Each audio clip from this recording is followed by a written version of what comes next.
Hello, my dear friends. Welcome to my UVC English YouTube channel. I am Usha Chandankar. I hope you are happy and healthy. So friends, बघा आज आपण एक नवीन topic बघणार आहोत ज्याचं नाव आहे question tag. आता क्वेश्चन टॅग म्हणजेच काय, वाक्याच्या शेवटी एक विचारलेला संक्षिप्त प्रश्न किंवा एक छोटासा प्रश्न, त्यालाच आपण क्वेश्चन टॅग म्हणतो. तर बघा आता या टॉपिकमध्ये आपण इथं काही एक्झाम्पल्स घेतलेले आणि त्याद्वारे आपण क्वेश्चन टॅग समजून घेण्याचा प्रयत्न करूया.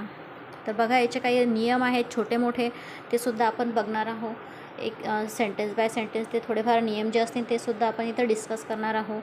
तर फर्स्ट क्वेश्चन जो आहे इथं, I am not worried about what he says.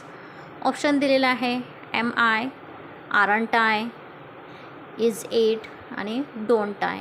तर बघा आपल्या सर्वांना नियम थोडेफार माहीत असतील आणि नसेल तरी आपण काही हरकत नाही, आपण बघू.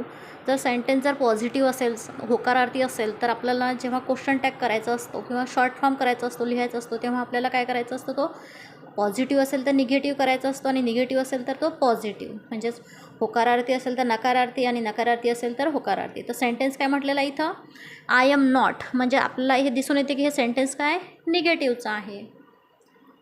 I am not worried about what he says, आणि निगेटिव्हचं असल्यामुळे आपल्याला काय करायचं आहे, पॉझिटिव्ह बघायचं आहे.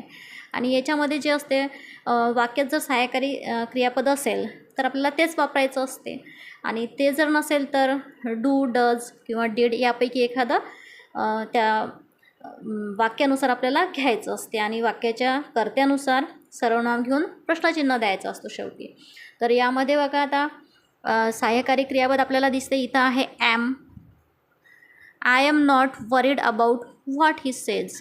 तर बघा इथं ॲम दिलेला आहे आणि सेंटेन्स निगेटिव्हचा आहे म्हणून आपल्याला पॉझिटिव्ह करायचं आहे, आणि पॉझिटिव्ह करायचं म्हणजेच काय येणार आहे इथं, am I, aren't I, is it और डोंट आय.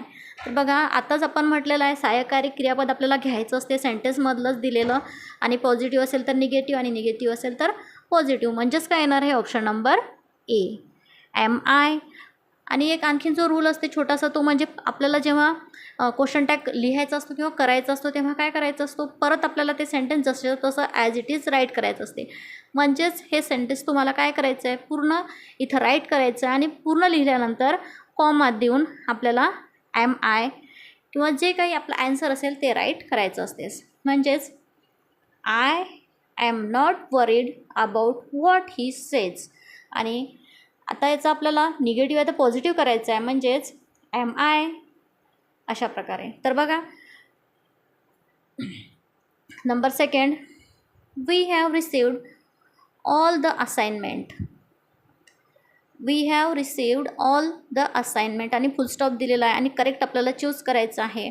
आताच आपण बघितलेलं आहे की हेल्पिंग व्हर्ब असेल तर तेच आपल्याला घ्यायचं असते, आणि जो काय सब्जेक्ट दिलेला असेल तर तो सब्जेक्ट. तर त्यानुसार आपला इथं इजंट इट येणार नाही किंवा आरंट वी पण नाही. तर करेक्ट फॉर्म कोणता येणार आहे, तर हॅवंट वी. क्वेश्चनमध्येच आपल्याला दिलेला आहे हॅव आणि वी दिलेला आहे, आणि हे सेंटेन्स पॉझिटिव्हचं आहे म्हणून आपल्याला क्वेश्चन टॅग करताना काय करायचं आहे, निगेटिव्ह घ्यायचं आहे. म्हणजेच काय, हॅवंट वी किंवा हॅव नॉट वी, अशा प्रकारे. देन आता क्वेश्चन बघा 3 number, he does not like you. बघा नॉट आल्यामुळे हे सेंटेन्स काय आहे, निगेटिव्हचं आहे. He does not like you, आणि ऑप्शन दिलेला आहे no he does not does he. बघा हे then correct. Then second, you are not like by him, does he. Then he does not like you, does he. आणि आता you are like isn't it. तर हे जे 2 option आहेत ते तर कटच होणार, कारण इथं इजंट येणार नाही, म्हणजे ऑप्शन 4 कट होणार आहे. त्याचबरोबर no he does not like हे पण करेक्ट नाही आहे, आपल्या रूलमध्ये बसत नाही आहे. तर राहिलेले आहे आपल्याकडे 2 ऑप्शन्स. परत आता you are not like by him हे पण इनकरेक्ट आहे, कारण सेंटेन्स आपल्याला ॲज इट इज राईट करायचं असते, आणि लास्टला आपल्याला फक्त छोटासा क्वेश्चन त्याचा तयार करायचा असतो. तर ही डज नॉट लाईक यू, म्हणजे जसे तसंच आपण इथं सेंटेन्स घेतलेला आहे, आणि लास्टला काय केलेलं आहे, डज ही. क्वेश्चनमध्येच आपण डज सहाय्यकारी क्रियापद जे म्हणतो ते आणि हेल्पिंग आणि सब्जेक्ट ही आणि क्वेश्चन मार्क म्हणजे option number 3 is correct. Then number 4, being paralytic he could not walk. आता हे सेंटेन्स वाचल्याबरोबरच लक्षात येते की हे निगेटिव्हचं आहे आणि कुड नॉट इथं आपल्याला सहाय्यकारी क्रियापद आलेलं आहे. तर काय येणार आहे answer? Couldn't he, did he, didn't he आणि कुड ही. तर हे जे क्वेश्चन हा निगेटिव्हचा असल्यामुळे आपल्याला पॉझिटिव्ह करायचं आहे, म्हणजेच काय येणार आहे? Could he, option number 4. Then number 5,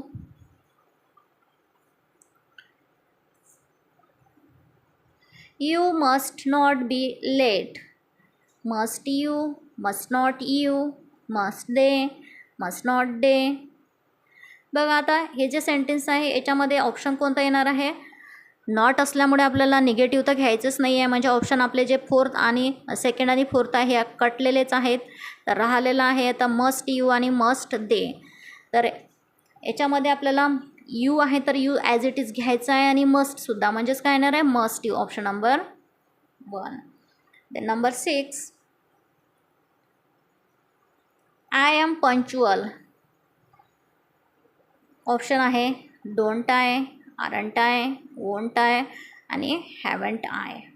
तर बघा आपण वर जे सेंटेन्स बघितलेलं आहे, फर्स्ट सेंटेन्सच आपण इथं बघितलेलं आहे की आय एम आलेलं आहे आणि ऑप्शनमध्ये एम आय आहे. जर ऑप्शनमध्ये एम आय नसेल तर काय घ्यायचं? तर बघा हे सेंटेन्स इथं आपल्याला दिसते, याच्यामध्ये तर एम आय किंवा आय एम दिलेलंच नाही आहे ऑप्शनमध्ये. आय हे don't I, aren't I, won't I आणि हॅवंट आय, म्हणजेच एम आय नाही आहे. म्हणजे अशा वेळेस काय घ्यायचं सेंटेन्समध्ये?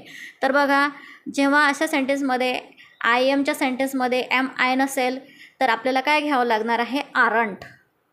सेंटेन्स हा पॉझिटिव्हचा आहे, निगेटिव्ह करायचं आहे आपल्याला आणि हा एक रूल आहे की आय एम किंवा एम जेव्हा सेंटेन्समध्ये असेल, एम जर सेंटेन्समध्ये असेल तर आपल्याला आर घ्यावा लागतो जेव्हा आपल्याला त्याचा क्वेश्चन टॅग करायचा असतो तेव्हा. म्हणजेच इथं काय येणार आहे? Aren't I.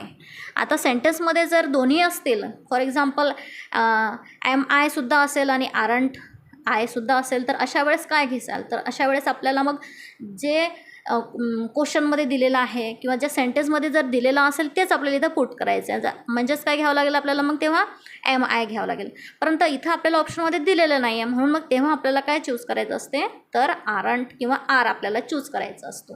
म्हणून करेक्ट ऑप्शन कोणता येणार आहे? तर 2nd. देन बघा 7 number, close the door. Don't you, aren't you, will you आणि शाल यू. आता क्लोज द डोअर अशा वेळेस हे जे सेंटेन्स आहे हे तुमच्या लक्षात आलेलंच असेल की हे एक आज्ञार्थीक आहे. तर बघा अशा सेंटेन्समध्ये आपल्याला काय करायचं आहे? जेव्हा अशी आज्ञा केलेली असेल सेंटेन्समध्ये, एखाद्याला काय म्हणतो आपण आज्ञा केलेली आहे किंवा सूचना दिलेली आहे, तर अशा सेंटेन्समध्ये आपल्याला विल यू घ्यायचं असते. ओके, हा एक रूल आहे. विल यू घ्यावं लागेल तुम्हाला आणि question tag. Close the door अशा वेळेस आपला निगेटिव्ह किंवा पॉझिटिव्ह कोणतं जरी सेंटेन्स असेल तरी आपल्याला काय करायचं आहे? विल यूज घ्यायचा आहे. हा रूल एवढा लक्षात ठेवायचा आहे. देन आता लास्ट वन आहे, ही वर्क्स व्हेरी हार्ड. आता बघा हे सेंटेन्स मी तुमच्यासाठी राहू देते एक सेंटेन्स. क्वेश्चन टॅग तुम्हाला हे जे 7 सेंटेन्स आहे जर समजले असतील तर तुमच्या नक्कीच लक्षात येईल. इथं डझंट ही दिलेलं आहे, शुडंट ही, इजंट ही आणि वोंट ही. तर बघा हे सेंटेन्स जे आहे हे सिम्पल प्रेझेंटचं आहे आणि जास्त मी तुम्हाला क्ल्यू देत नाही आहे, म्हणजे तुमच्या लक्षात येते की नाही ते आपल्याला बघायचं आहे. तर बघा अशा प्रकारे आपण हे क्वेश्चन टॅग बघितलेले आहेत. आय होप आज जे आपण क्वेश्चन टॅगचे उदाहरण बघितलेले आहेत ते तुम्हाला सर्व समजले असतीलच. आणि जर काही डाऊट असेल तर प्लीज कॉमेंट करा आणि व्हिडिओ आवडला असेल तर लाईक करा, शेअर करा आणि सबस्क्राईब करायला विसरू नका. तुमच्या एक लाईकने आणि कॉमेंटने आम्हाला नवीन व्हिडिओ बनवण्याची प्रेरणा मिळते. So thank you for watching my video.